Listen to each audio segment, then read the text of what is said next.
Okay, nice to see you all out. Let's warm up. Hands at our waist, turn our neck. 1, 2, 3,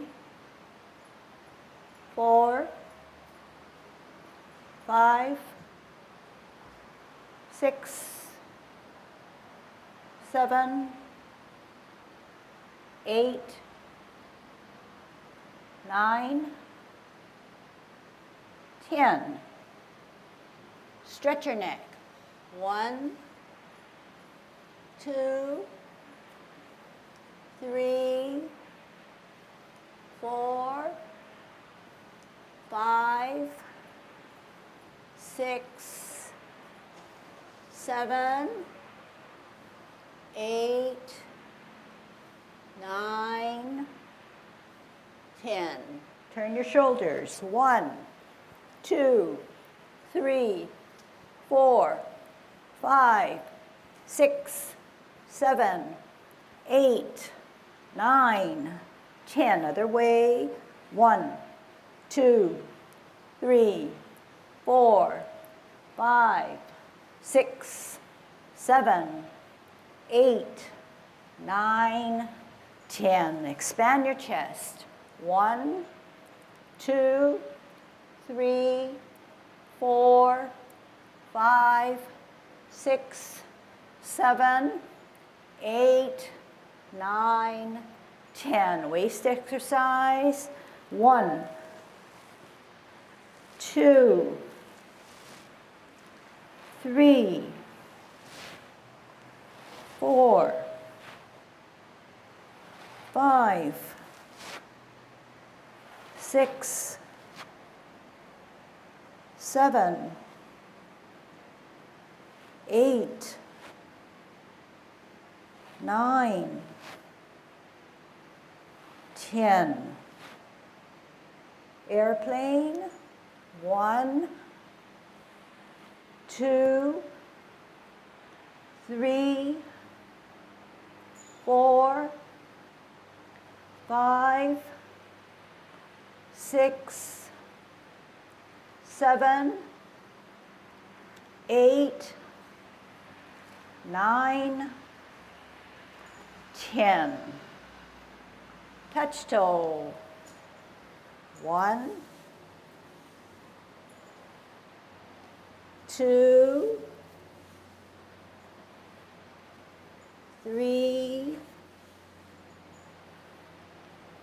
4, 5, 6, 7, 8, 9, 10. Turn your hips. 1, 2, 3, 4, 5, 6, 7, 8, 9, 10. Other way. 1, 2, 3, 4, 5, 6, 7, 8, 9, 10. Be careful. Shift your weight. Kick your foot.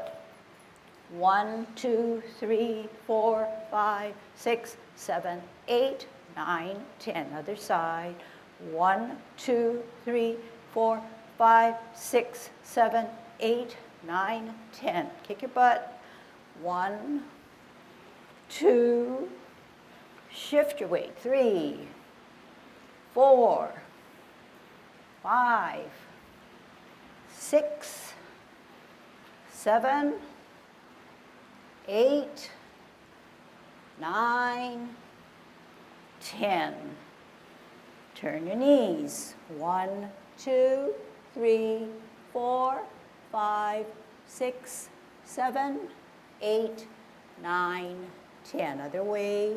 1, 2, 3, 4, 5, 6, 7, 8, 9, 10. Heisman, opening up our span, parallel feet, cross and hold. 1, 2, 3, 4, 5, 6, 7, 8, 9, 10. Other way. 1, 2, 3, 4, 5, 6, 7, 8, 9, 10. Short one. 1, 2, 3, 4, 5. Other side. 1, 2, 3, 4, 5. Okay, limbering up. Trying to get gain better balance by doing our golden cockerel and our kickouts. Okay. Name of the game is to shift your weight. Okay, to stay safe. Opening up our span, we don't want to come tight in. We want to have a good span there to shift our weight to the left, center and up, counterbalance and hold. Opening our span a little bit more, shifting our weight, coming up, down and up, down and up. Down, shift weight, center, counterbalance, golden cockerel. Shift weight down, center, and up. One more set. Down, center, up. Down, center, and up. Right hand on the outside, right foot coming up, kicking out in line. In, down, shift weight, center, cross, out, in line. Opening up, down, center, and out. Down, center, up, and in line. One more set. Down, center, up, kick out. Down, center, up, and out. Holding our ball in a T stance. Root down on the right. Ground yourself, center your ball. Out on an L stance on a heel. Part the wild horse's mane. Here it is. Sit back, twist step, center by holding your ball on a T, out and to the side on an L. Part the wild horse's mane. Here it is. Sit back, twist step, hold your ball on a T, out and to the side on an L stance. Part the wild horse's mane. Here it is. Sit back, twist step, hold your ball on a T, out and to the side. Part the wild horse's mane. Sit back, twist step, hold your ball on a T. When you hold your ball on a T, there should be hardly any weight on your left toe. All the weight is bared on your right foot. If your weight is bared on the right foot or any foot, that foot should be not straight up, or that leg should not be straight up like I have it now, but down. If the weight is there, it is surely then flexed. If it's down here, you're putting weight on the insubstantial or the foot that needs movement, which is incorrect. Okay? So we're going to go over some of these techniques. I'm treating this 24 level 2 class as a... When we part the wild horse's mane, we're looking at not only feet stance, we're on a T, we talked about rooting down, so you never can hold your ball in an upright position to show me that you are rooted down, because you're not. So when you root down, the weight is always on that rooted foot. You don't want any weight on the foot that's an insubstantial, because that requires next to be moved. If there is weight on this foot, it's harder for you to make that move in a clean way. To translate that into everyday activities, if you're walking and you need to move and you have too much weight on the foot that needs to be moved, there's more risk involved. So this can translate to practical things. Now, you know, and this is a review, but it doesn't hurt. If I'm rooted down on a T Root down on your right. Out and to the side means clearly on your heel, out and to the side. So that, do it with me, when you drag your foot back, there is a gap between the 2 feet. Okay, let's do that again because I think people are still not too clear and we need to cinch this down. Out and to the side means here, on your heel. Now you're going to get out of Tai Chi position because I want to show you an important fact. When you drag this foot back and make it in line with the planted right foot, there should be a clear gap, okay? The gap should be at least, what is this, 4 inches, 5 inches. It should never be an inch or 2 inches, all right? So how do you correct that?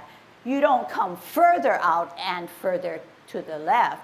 You just bring it back further, a wider span here. So then when you do come here, you have a gap. Okay, so can I show you what I mean? Maybe I'll show it to you this way, I'm not sure. Root it down on my substantial, no weight on my stem of my T, out into the side in one motion, on a heel. When I drag this back, I have a gap, and the gap is pretty sizable. Okay, so to do it in another way, and this is maybe something where you can correct, I should not see the gap very small. I need it a little wider, okay?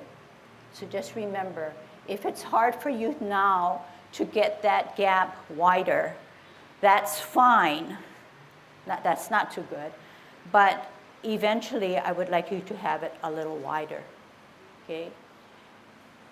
And Tai Chi being a discipline as it is, once we put music and we start to move, sometimes that's not a priority, but it should always be a priority.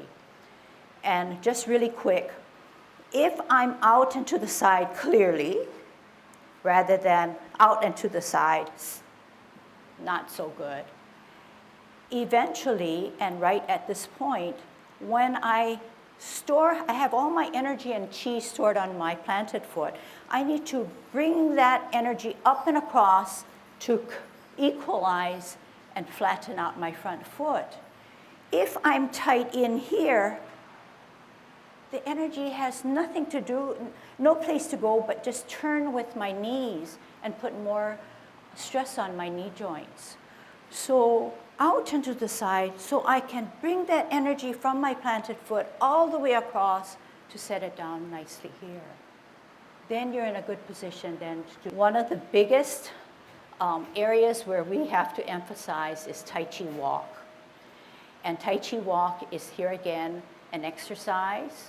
It's a discipline. It requires specific alignments. If gained and you do all these elements correctly, the better you can furnish your movements with a continuity and flow once we get our hands and our body going.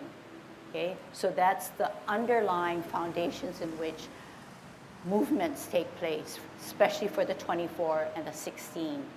Okay? Now, we're going to get into Tai Chi Walk, and it's going to be a part of our exercise. And I know you've heard this before, but I want you to keep an open mind, because when you hear things too many times, you cancel out and you feel like you know it. Okay, so you're going to have to pull yourself back. You have to kind of open up your mind. When we do Tai Chi Walk and all of Tai Chi, we use our whole body. It's never segregated or separate in our performance. So each little movement of our body enhances the total movement.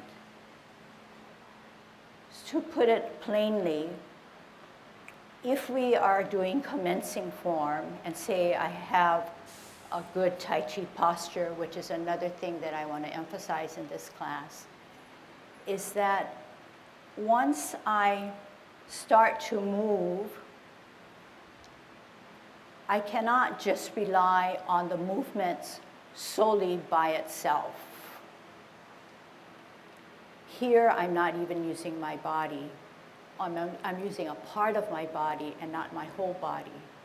So in that exaggerated form, although it wasn't that exaggerated, to show you the difference, and what the point I'm trying to make is that when I'm using my whole body, I'm not only concentrating, but there is nothing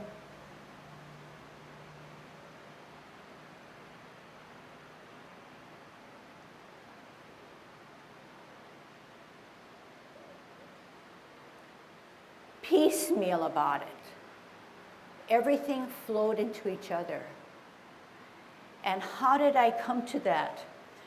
I know that the energy, in Tai Chi, the Chi needs to be activated.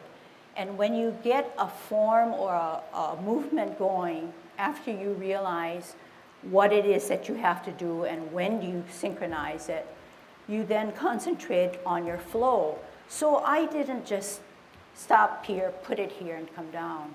I'm concentrating, and I know that I'm in good Tai Chi posture, and I know I need to commence. And I slowly think about all the things that need to do to get that weight on my right foot. And I know that these muscles on my left foot need to come up and be addressed, each little one gradually. And I didn't just stop there once I was firmly planted at 50-50 and then decide I needed to rotate. So this is what I did.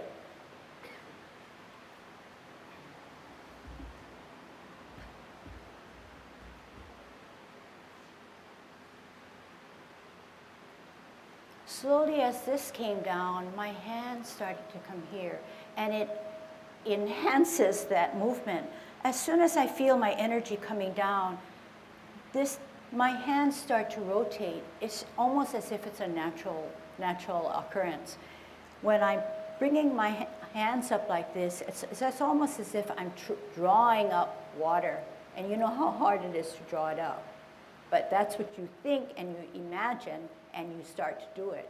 Come up to your shoulder, down, and then flexing, because my whole body is in play, okay? So I think that you could see the difference, and hopefully you can feel the difference over time. But how you get there is very important.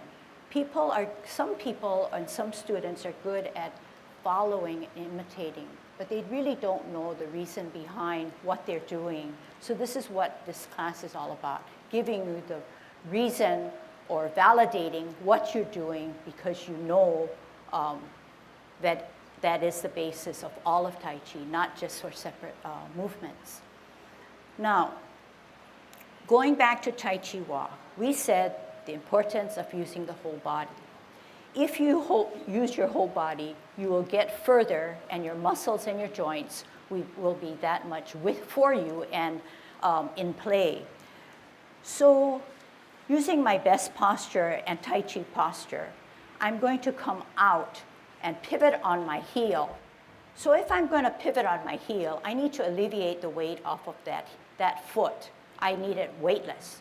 So right here now, and you can kind of feel as you do it and watch me, I'm at 50-50. That means 50% on the weight on the left, 50% on the right. But when I need to start to move, just like in commencing form, I put all the weight on my left foot so that my right foot can now pivot on its heel. As I pivot on my heel, my whole body worked for me, because, watch first, I did not just move and pivot on my heel, but what I did do is my hips and my waist and my torso address that outward foot. Big difference. Let's try it. Good Tai Chi posture. What is good Tai Chi posture? Okay, you're not exactly like a rag doll, but you are somewhat like a rag doll. Your shoulders are dropped. They're drooping. As a result of that, your knees are ready for action. They're relaxed. but they're not flexed. Not flexed. Big difference, because you're only flexing it when energy is activated, all right? So it should be relaxed rather than tight in, locked in. Your butt, as a result, is tucked under, so that as if your pelvic bone is flaring up, all right? So everybody with me? As a result of those three elements, your chest is sunken, or it takes a concave position. You always remember that your center of gravity is 2 inches below your navel, called your dantian. Can everybody say dantian? All right, that is very important. So if we have an imaginary cable or silk silver thread that's drilled to the center of our head, it does not just stay at the center of our head. It goes to the central part of our body, all the way through, and all the way up to the heavens, infinite. So at no time, if you adhere, and you should adhere to that silk silver thread, should you go forward, should you go backwards or to the sides, or anything in between. That is the best Tai Chi posture. It is also the safest, okay? So in a good Tai Chi posture, your tongue is on your palate, not on your teeth, for better flow of energy. Okay, for now, hands at our waist. We're in good Tai Chi posture. We're going to do Tai Chi Walk for a little bit, okay? Energy 50-50. Slowly drain the weight off of our left foot till entirely on your right. Lift up your sole of your foot. Put the weight on the, well, actually no, just pivot on the heel. Turn your torso towards that right foot. So the torso now, do what I'm doing. The hands should come out in this way. You get to your hips and waist and say, am I aligned? This is correct alignment. All right? Now, you're going to flatten out that, your foot is flattened, it's going to bear the weight. So if it's bearing the weight, your left foot now rises up, because it's going to take movement. All right? You're going to place it on its heel in an L stance. Think about what I just said. You're going to place it on your heel on an L stance, left foot. Bear the weight on your right. Put out your heel first. And you know that if we dragged your foot back to the other foot, there should be a gap. And the toes now remain parallel to the lines of the tile of the flooring, or on the line. So watch my foot. It can never go this way. It can never go this way. It has to be straight to the line of the floor. All right? Now, energy stored in the right. We need to bring that energy up and across to flatten out our left. All right, here we go. And we know that this is flex because it bears our weight. Move your hips and waist, straighten out the back foot, flatten out the front foot. Make sure that there's no buckle in the back knee, and as you do that, your foot takes a 45-degree angle. Okay, let's go over that again. We said that we're on our heel, the weight on the right or the back foot. We need to generate that energy up and bring it across so we can flatten out the foot to make it a 50-50 in the best Tai Chi posture we can. In order to do that, we need to adjust the back foot to its 45 degrees and straighten out the knee. If I do not do that, I will have a buckle in my knee and I will shift my Tai Chi posture and cable. So in some ways, we can do that. Let's try that. We're going to move our energy to the left foot, but we're going to keep a buckle in our knee. All right, here we go. This is incorrect. and I'm dipping down that leg. This is not what we want. We want to bring up the back knee so we're in good Tai Chi posture where that silk silver thread is holding us erect. So if somebody came by me and tried to shove me down, I can hold down and firm down my weight. If I'm down like this, there's a big chance that I'm going to fall. So I need to straighten up and be in a good Tai Chi posture. All right? Here we go. So good Tai Chi posture, left foot on a line or parallel to the line, right foot 45 degrees, no buckle in it. And we're like this, okay? Sit back all the way hold it there until you say, I know what she means. Because as long as she's talking and I'm holding my stance, my back leg is hurting, right? Now, over time, that would feel natural, or your weight, your body will take that weight. So this is a sit back. There's an imaginary stool at the back of my butt, and I'm sitting on it. All right? Now, energy, stored on your right again. Left foot needs to move. It's on its heel. All you're going to do is pivot out to the left on the heel. Then you're going to bring that energy up and across and down, right? Lift back foot, L stance on a heel. You're still addressed to that left foot now. Energy up and across and flatten. Stretch out that back knee and ask yourself, are you adhering to your cable? By lifting up this back knee, making sure your forward foot is on a line or parallel to a line, and your toes are not flaring out. And don't favor the front. Get it back. Okay? If you get it back too much, what happens? There's a dip in the knee. So you're going to have to find that exact space where you can lift back this knee. Okay? Don't push it up tight. That's not what we want, okay? But we do want it firm and straight. Then you're going to sit back. Now this time, you're changing your weight so that now your left foot bears that weight because that imaginary stool is being sat on, allowing your right or front foot to then pivot out. When you pivot out, you're going to slowly shift your weight and move by bearing all that weight and putting your left heel on an L, shifting your energy and chi up and across, flatten out, keep your Tai Chi posture, straighten out, make that small adjustment to a 45 degree.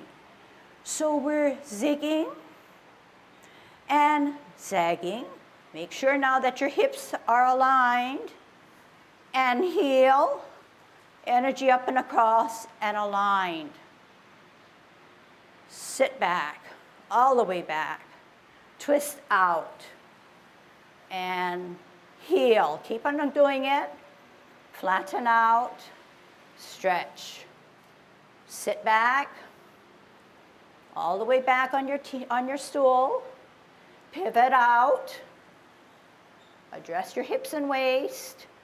Move the back foot, come out, adjust the back foot, address your hips and waist. Sit back, all the way back. Keep it there for a while. Sit on your stool. Pivot out. Shift your weight. L, heel, energy up and across. Adjust waist. Okay, good. So that gives you a lot of things to work on right now, okay? So those of you who come out and practice, the best way to do it is whenever you're doing Tai Chi. Just try to implement all those new things, get new energy into your system, try something new, and I think over time you'll feel that your body is working well-oiled, well-greased, and you'll be happier with yourself. And you'll prevent unnecessary injury to your joints. Okay? So a big area that you need to work on is Tai Chi Walk. Now, I just want to sound like a broken record because I think it's important. All right. We talked about alignment of hips and waist. We talked about how Tai Chi bears on the whole body moving together as a unit rather than something piecemeal and out of sync. I cannot emphasize that, that the hips and waist and torso, so the torso can move, and this is a misalignment, because my hips are still, one hip is still going there. It's so awkward, it's so achy. So if my hips and waist are correctly aligned to this outward foot, okay, outward foot, and I'm shifting my weight, and I'm putting my heel out, you know that the hips and waist have to bring that energy up and across this way. It's just as important that the hips and waist are then addressed to the new outward foot. Okay? So to do it incorrectly is hard for me and not good for me to do, but would be something like this. The hip is still there. The hip should be there. The heel is there, and I come down and the hip is still here. And then I do this later. This puts more stress on your knees. So to do it correctly, good Tai Chi posture, pivot out, address hips and waist, torso, head, eyes. Heel, address hips, waist, torso, eyes. Make the adjustment. So it's not only the foot that we're looking at, sitting back on my chair, my stool, coming out, addressing my hips and waist, and coming out and addressing my hips and waist. All right.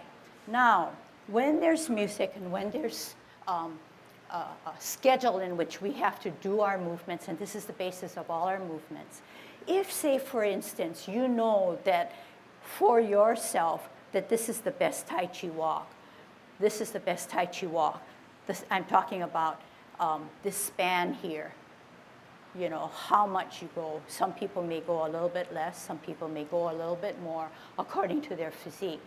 Now, no matter if it's sort of incorrect for you and you felt like you overstretched this much, don't compensate with your hips and waist to say, I wasn't supposed to go that way. You need to follow that foot all the time. You need to follow that foot. And this is that strategy that I use where both hips have to be aligned this way. Whereas if you do this, one hip is out this way and this is the correct one. They need to come together, work as a unit, okay? All right, just some real quick feedback. How many knew this already? Or let's put it more simply. How many of you are learning something new? Yeah. Okay. What you're learning that's new is hard to teach and hard to require everybody to do it. So it's said and said and said and said, and gradually maybe you catch on or it's glossed over, and then people come back and say, you know, I'm going to have to leave Tai Chi because my joints are hurting me. So this is one place where you can surely clean up. Okay, so what are the parameters for holding a ball? The bottom hand is 2 inches below your navel, 2 inches below your navel, centering yourself. The top hand is at chest level.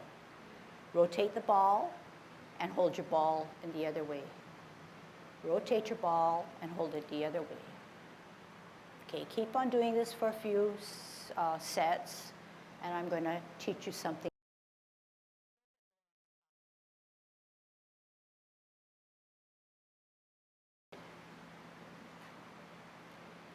Rotate. All right, now we're going to look at your hands. When you do Tai Chi, you are always wearing a mitten. Just show me how you wear a mitten. How do you wear a glove? How do you wear a mitten?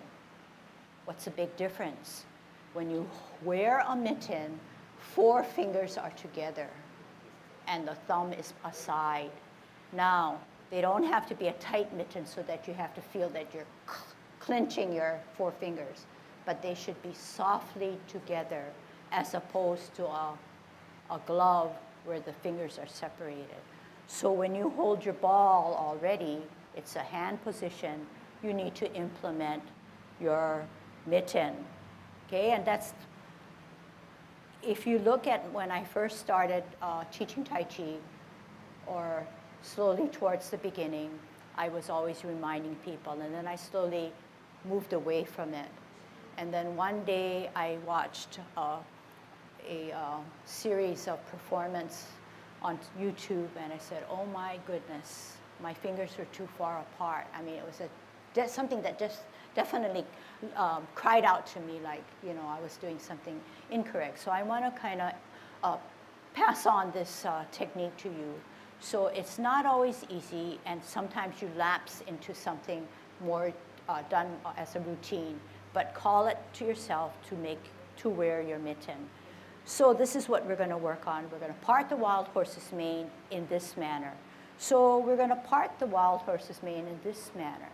We're going to part the wild horse's mane in this manner. Can we do it?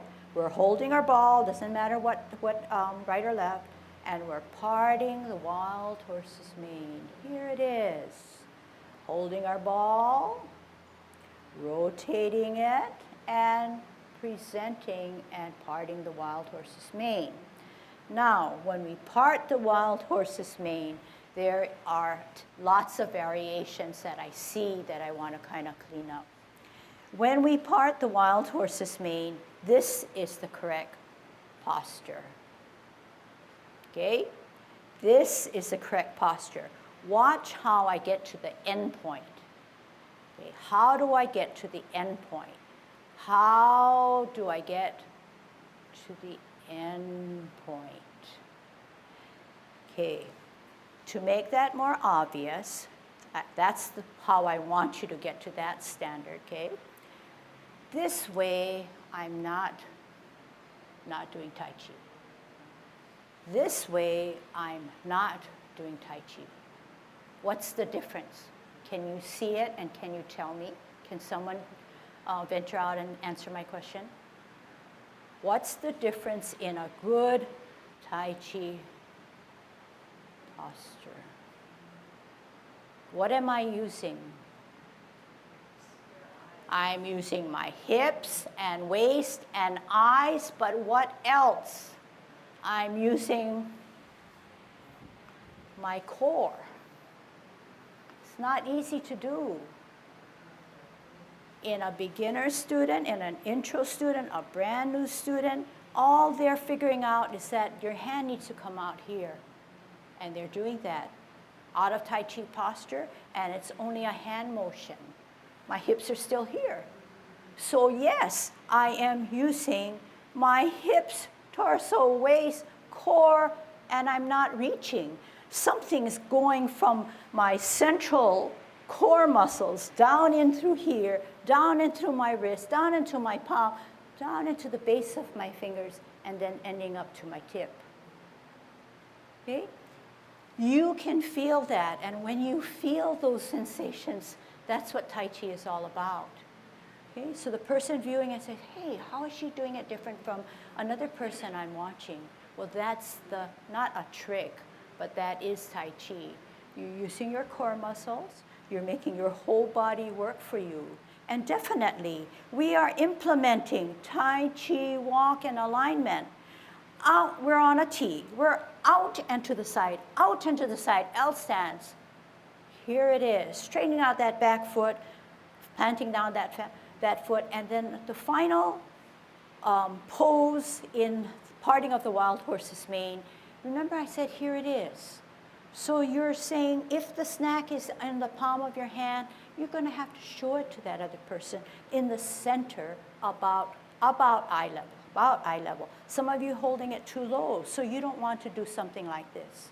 Here it is. Other people might want to do it, are doing it already like this. And they're still showing yourself the snack rather than opening your fingers and wrists and up and opening up like a budded flower, and it's blooming. So you're going to have to take some wrist action there. But it's not just a separate wrist, it's something that's generated from behind that's coming through to the tip of your finger.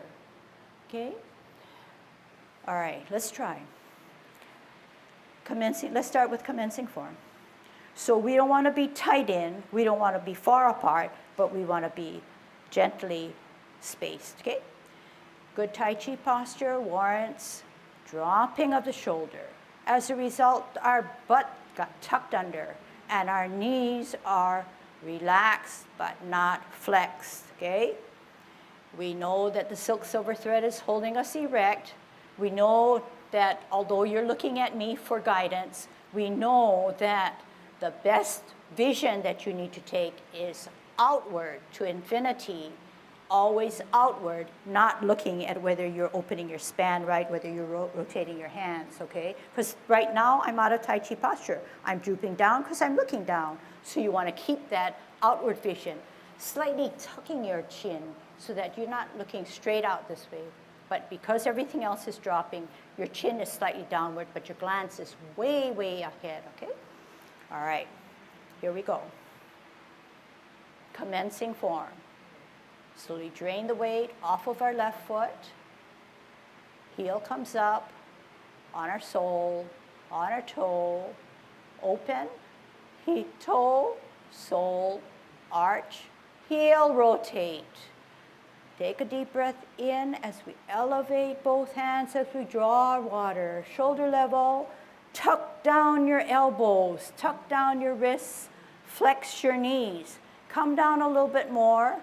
Shift your weight, form your ball on a T stance. Check the size of your ball, check the parameters 2 inches below your navel at chest level. This is centering. Don't rush. Get to this point first. Think about the next movement. We're going to part the wild horse's mane. We need to come out into the side on our heel, adjust the back foot, and distribute our weight. And also look at the hands. Here we go. Out and to the side. Move that hand. Part the wild horse's mane. Shift your weight and hips. Here it is. Let's do the other side. Sit back. Twist step. Shift your weight. T stance, hold your ball to center. On an L stance, on our heel. As soon as we start to move our heel, our bottom hand advances. Here we go. Out and to the side. Part the wild horse's mane.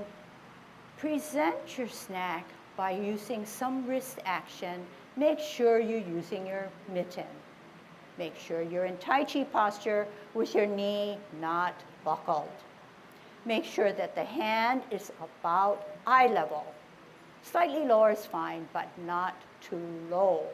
Your left hand should sit against your thigh as if it were holding the top of another ball.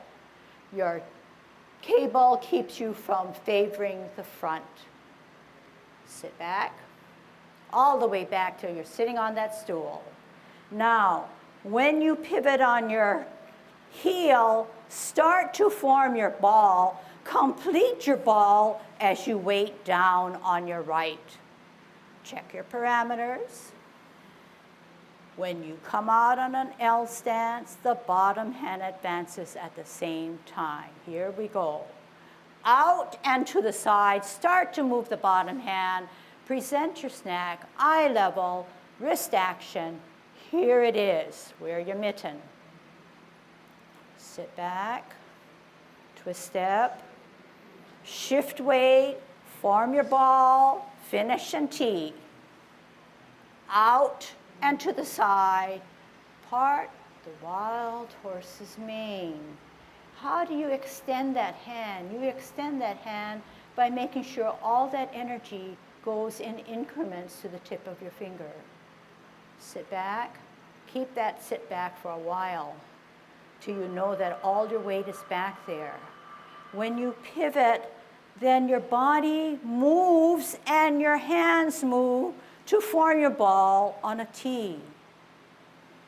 Out and to the side. Move that bottom hand. Present the snack. Here it is. Sit back. Twist step. Hold your ball. Okay, this time we're going to go movement now.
People ask us, why do we make our shows? Because everybody that's on Olelo wants more for our community. And it gives us an avenue in which we can be heard.